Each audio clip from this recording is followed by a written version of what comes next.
Hello everyone and welcome to this week's music roundup. Now, strictly speaking, this isn't actually a roundup of the music that I've put down for this week because it's the first Sunday after Easter and that's one of the occasions during the year when the choir don't meet, so there actually wasn't any music to talk about. So instead I've chosen a piece of music that I'm interested in, Bach's Mass in B minor, and I'm going to talk about it and it's going to provide quite a lot of listening, not just to the piece itself but to various other pieces of music that will help to enhance your understanding of this piece. So thank you to Margaret Landman and Will Lyons and Hugh McPherson for their very kind comments. Do get in touch with me, my email address is in the description below with lots of links to pieces of music. For this video it probably won't be possible to add the little links in the screen because I'm only allowed to put up 5 in each video and I'm going to have quite a lot more links than that. So there's just going to be a link below to a playlist and also the individual tracks, so there should be enough ways to find the music that I'm talking about. So, Bach's B minor Mass. Now this is an interesting piece even in the fact that it exists, because it's a great Mass in the sense that it has many movements and it stretches to at least 2 hours in length, perhaps even longer. It makes a very long performance. So it's not something that you can perform liturgically, and certainly wouldn't have had any place in the sorts of churches that Bach worked in German Protestant churches. And it's a piece that he compiled towards the end of his life. This was a time when he was considering his legacy and writing pieces like the Art of Fugue and his Leipzig chorales and these various pieces that are clearly written to be published and studied, rather than necessarily written because there was a demand for a certain occasion or service, which is the explanation of most of what he wrote. So it's clearly a self-conscious piece, but also, crucially, it wasn't all written as one great big sweep, or in one fell swoop, as you might say. Another thing that's interesting is that there are many great masses of this sort by other composers. Beethoven's Missa Solemnis, Mozart's Mass in C minor, the Messa di Gloria by Puccini, Bernstein's Big Mass. So the idea of having a large mass that's very extensive to create an entire concert now exists in the Western canon, but before Bach it didn't exist at all. So it's a strange mystery of the Mass in B minor that Bach was moved to write a piece that is part of the Catholic tradition, but that even no Catholic composer in the past had written on such a scale. And what I'm going to talk about, there's some historical backing to the points I'm making, but a lot of it is also speculative, so there's theory and there are unanswered questions about Bach's motives in this piece, and also how the music came about to exist. And that's why it's so fascinating, because it leaves all these questions answered that are totally interesting, and that makes it almost as fascinating as the sheer quality of the music that's in this piece. Now, the Mass in B minor, as with many of Bach's works, uses recycled music. So it's a very different era. Music was written on demand for certain occasions, and then perhaps even forgotten. And there's a lot of Bach's music that we don't have because it just wasn't archived carefully enough and is lost. But Bach did a pretty good job of recycling his best music and using it again in other pieces so that it had a better chance of survival. One quite famous example of it is of this idea is the Christmas oratorio, which begins with some timpani going. That's very distinctive beginning to the piece.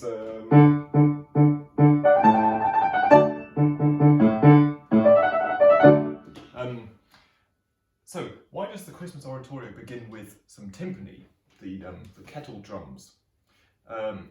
No clues in the text. Jauchzet frohlocket, it just means rejoice and be glad, and it's very Christmassy and enjoyable.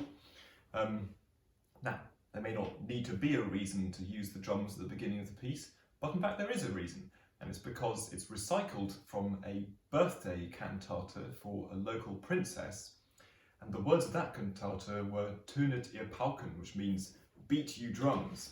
So because of its origins in a piece of music that had a text that was explicitly linked to the drums or the timpani, that's why then this much more famous version of the same music has the timpani seemingly for no reason.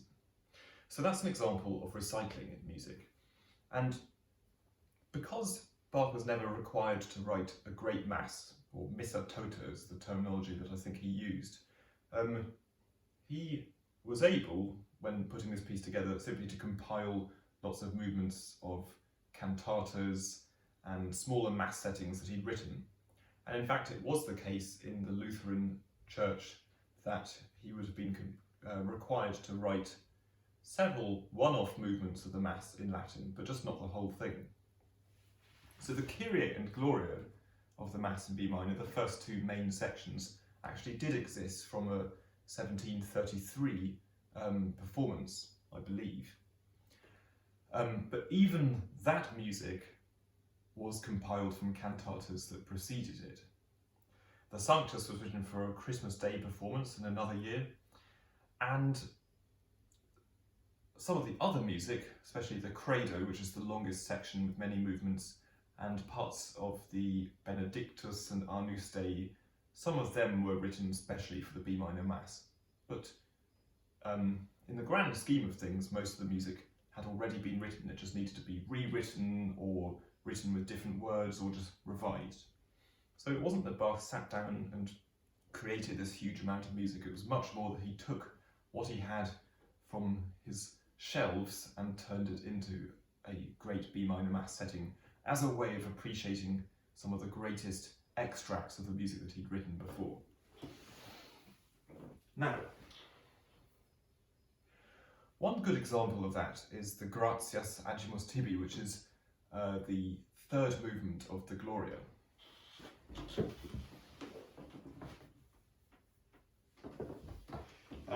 You may know Cantata 29, or at least the Sinfonia that begins it, partly because I played it twice in church.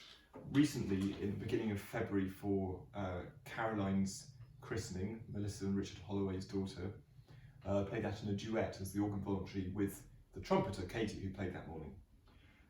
I also played it in an organ-only arrangement on my very first Sunday at St Saviour's, the 1st of September in 2019.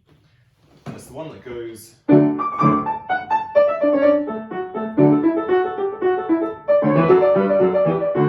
So, very joyful music. The second movement is where the choir actually come in. So the first movement is instruments only, then there's a chorus. And the chorus goes like this.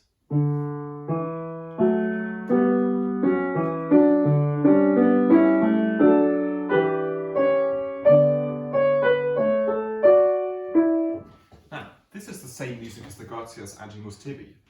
Is this an accident? Well, of course it's not an accident, but there's actually something that connects these two pieces of music. It's not just that Bach thought it would fit the words Gratias Agimus Tibi nicely in a musical sense, but actually the words of the cantata, Wir danken dir Gott, we thank thee God, are basically the same meaning as Gratias Agimus Tibi is in Latin. And Bach managed to find a way to get music to fit together with a new set of words.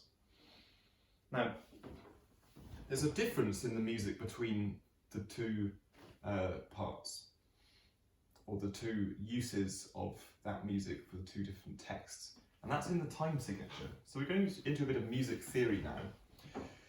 In Baroque music onwards, main beats were usually measured as crotchets, and before that, in the Renaissance era, you'd have minims, so a larger note value would be the main beat. So in the cantata, there are 4 crotchet beats in a bar in that particular movement. And when it's rewritten, it's 4 minim beats in a bar in the Gratias Agimus Tibi. So there's a notational difference that actually makes no difference to the sound, but on the page makes it look very much more as if it's a tribute to the Renaissance style of writing. And I'll come back to that theme later on in this presentation. The key of B minor, well, 2 things about it. One is, most of the B minor Mass isn't in B minor. The first moment in it, I've got this wonderful score that I got for Christmas from my dad. The beginning of the piece, as you would expect, is in B minor. We've got this beautiful 4 bars.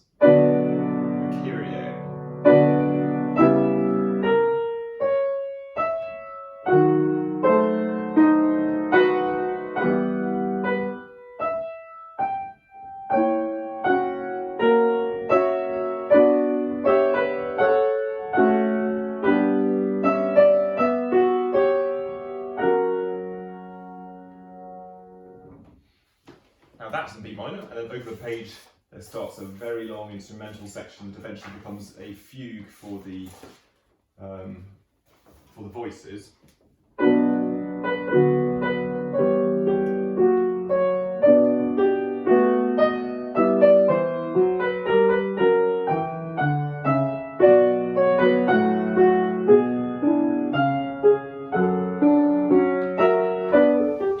Etc. So that's a pretty long stretch of B minor. But afterwards, things start to move into different keys. B minor does come back, but B minor is a significant key in Bach's music because actually it doesn't appear very often. And usually when it does appear, it's in very significant musical moments. For example, in each of the main passions, the Matthew Passion and the John Passion, there is a wonderful aria for alto, and the alto usually has the most inwardly expressive moments in his larger oratorios. So in the Matthew Passion, the very famous, beautiful aria Erbarme dich. Whoops, wrong octave.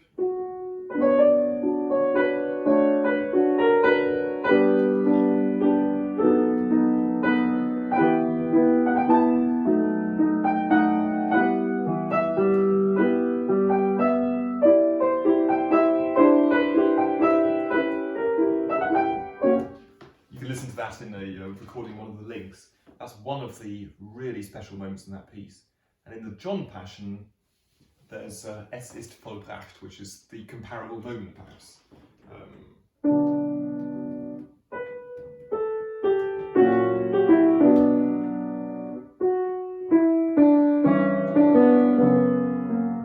And that's also an alto aria and also in B minor. So that's two examples of pieces in B minor by Bach.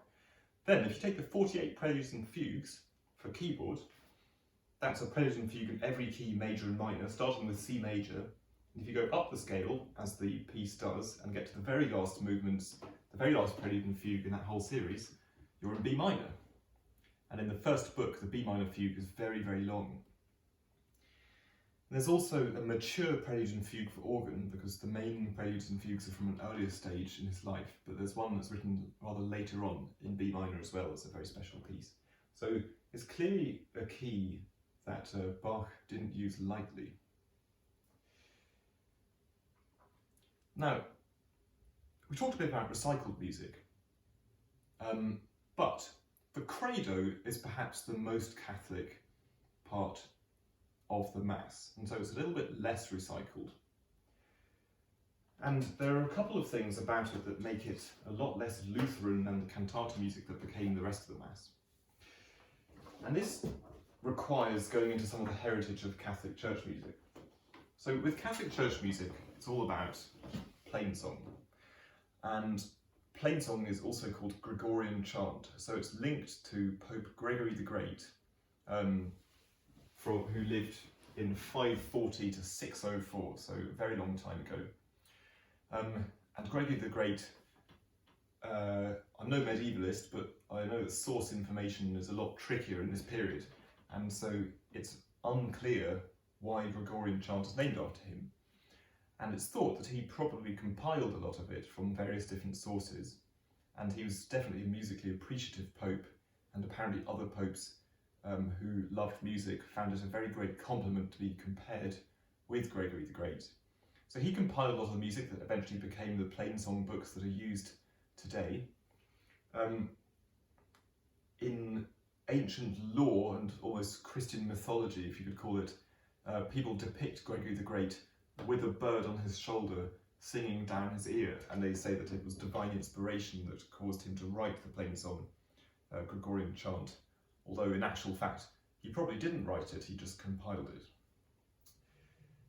So the plain song, and you can listen to extracts of it, this is all in one single part, solo lines, and we had some graduals sung to plain song at St Saviour's in the Sundays in Lent before we locked down. Then, skip on a few centuries to the 12th century, and we have the composers Léonin and Perrotin, who operated in the half-complete Notre Dame Cathedral in Paris. And they started to add parts to the plain song. And so what they would do, we took a plain song line such as, they would stretch it out into very long notes.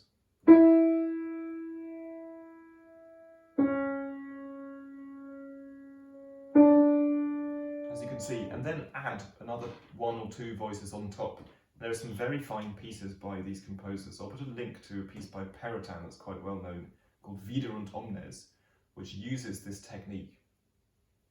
Then, a couple of centuries later, we have Guillaume de Machaut from the 14th century, who started to write pieces of music in 4 parts. That's perhaps the birth of 4-part harmony. And then 2 centuries later, 16th century, we have Josquin des Près, a great composer who wrote 4-part counterpoint, so he started to experiment with the ways in which horizontal texture could be used. And then that started to link into the tradition of Palestrina and his contemporaries. Josquin is, I don't know whether I could call him an underappreciated composer, but he was certainly very much appreciated in his day. And there were many composers who tried to sell their work by publishing it falsely under Josquin's name, which is a sort of opposite of plagiarism. And the reason that we know that a lot of it is false, and of course it's caused huge problems in the current day because you don't quite know whether a piece that's said it's by Josquin is really by him or not. But there's a lot that can be definitely unmasked by the fact that it was written after Josquin died. So if you're going to pass yourself off as a composer, you probably shouldn't pretend to be someone who's dead, but I think a lesson has been learned there. Anyway, they would take a technique in which they would also have the plain song line stretched out and then add musical lines to it, so in other voices, with smaller note values. So let's say you have semi-briefs of plain song and then crotchets moving around on top or below. And the part that sang the cantus firmus, which means the plain song line that's been stretched out into long values, was called the tenor, because the tenor, if you think of the French word tenir, it's the same etymology, that means to hold, so they're the ones holding that line.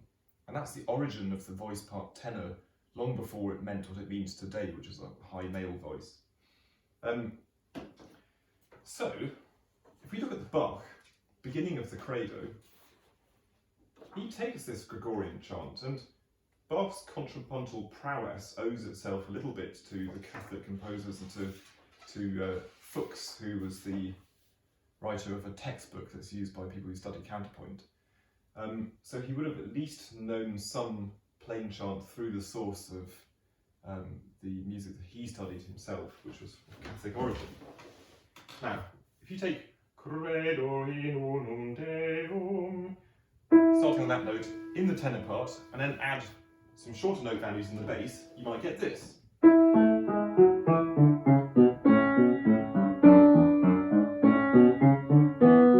a bass part.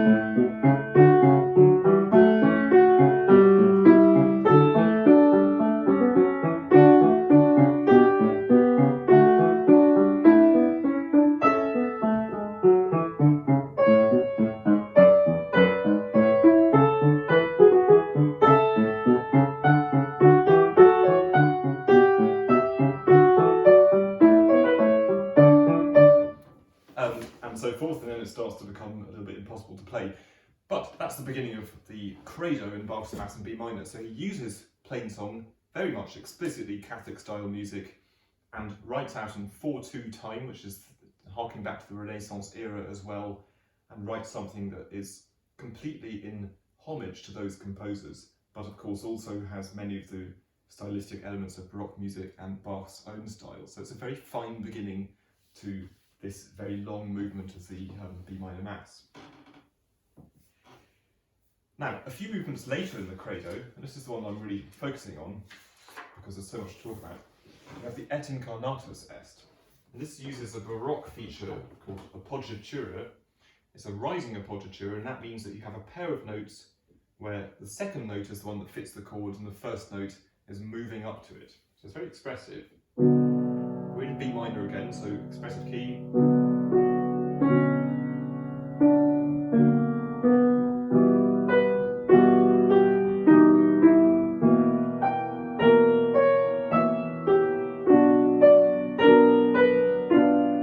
So instead of going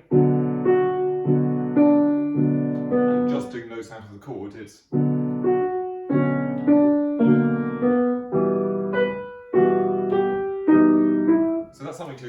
in the Et Incarnatus. It's a very, very beautiful movement, worth listening to in full. Then the Crucifixus is the next movement, and that uses the other sort of appoggiatura, which is the normal sort that goes on the note from above down to the one in the chord. So it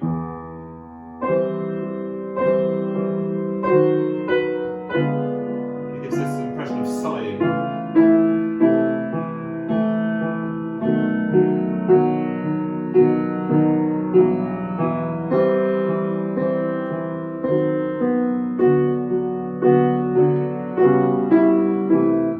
That's also very much worth listening to. That's the effect, the sighing effect coming from starting on the note above where you mean to go and then going down. So it's a tension and resolution thing that's appeared in some of the other music I've talked about in previous videos. Then, perhaps the most awkward moment for Bach is later on in the Credo, where we start to talk about, I've gone a bit too far, moment that has the most controversial words in the Catholic Creed. And one of the words is filioque, which has actually its own Wikipedia article. And it's the moment that starts to talk about the Holy Spirit. I'm just going to find it. Here we are, Et in Spiritum Sanctum. This is where Catholics and Protestants disagree, and that's rather awkward for Bach, because he was a Protestant writing a piece with Catholic words in the Latin. And what's distinctive about this movement, it's an aria for bass, is that it gets through a lot more words than most movements in the piece do. So whereas in the Kyrie, for example, for the first 10 minutes we've only had 2 words, in this one, in a normal 5-minute or so aria, it gets through quite a lot of sentences of the Creed, and that's because perhaps they're passing through the bits that are controversial. The style is this.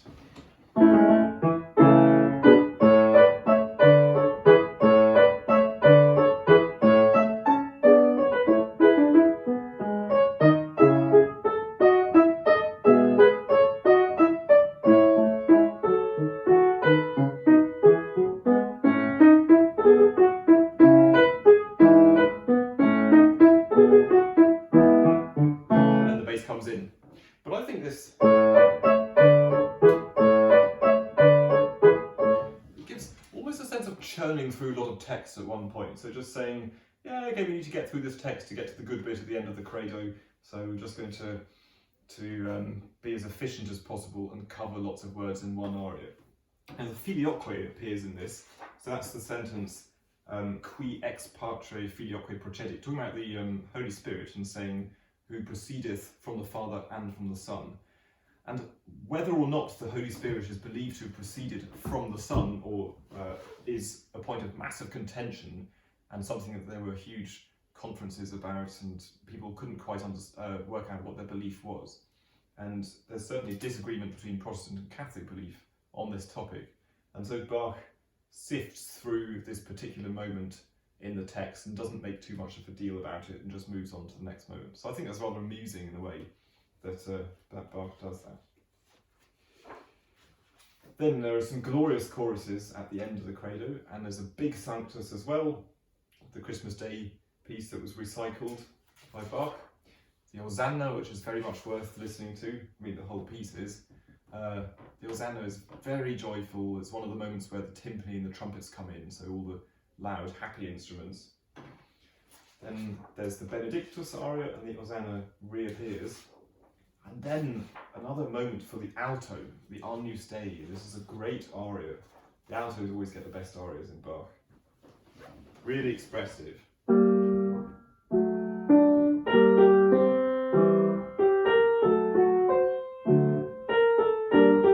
This chord, that's the Neapolitan sixth.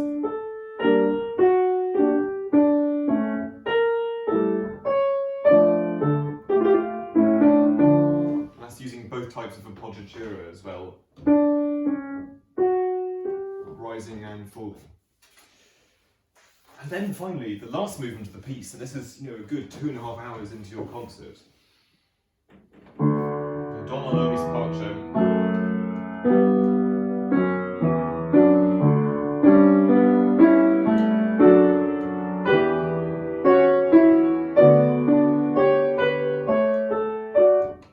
Sound familiar? Well, it's the same music from the Gratias Agimus Tibi, the first extract I talked about. So Bach is even recycling music from the piece itself and putting the final movement as the same music from the third movement of the Gloria. Why is it worth doing it? Well, this is really great music. So you may know what a canon is. It's when two musical lines follow each other. For example, this invention by Bach.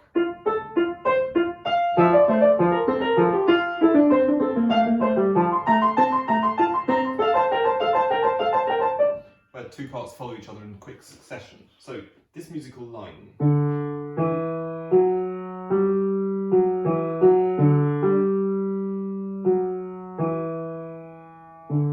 Now I'm going to follow 2 beats later in another part.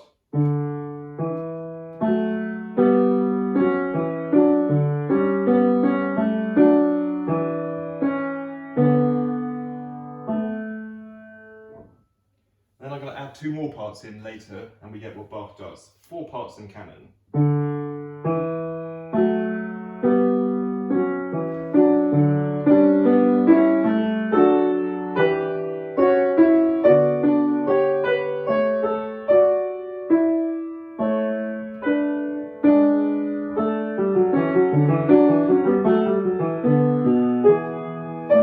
Etc. And it takes real genius to pull off this, not only music that works in canon in 4 different parts at once, but also music that works in canon in 4 parts at once that sounds great as well. And now we got to a point where really only a composer of Bach's level could produce this kind of music.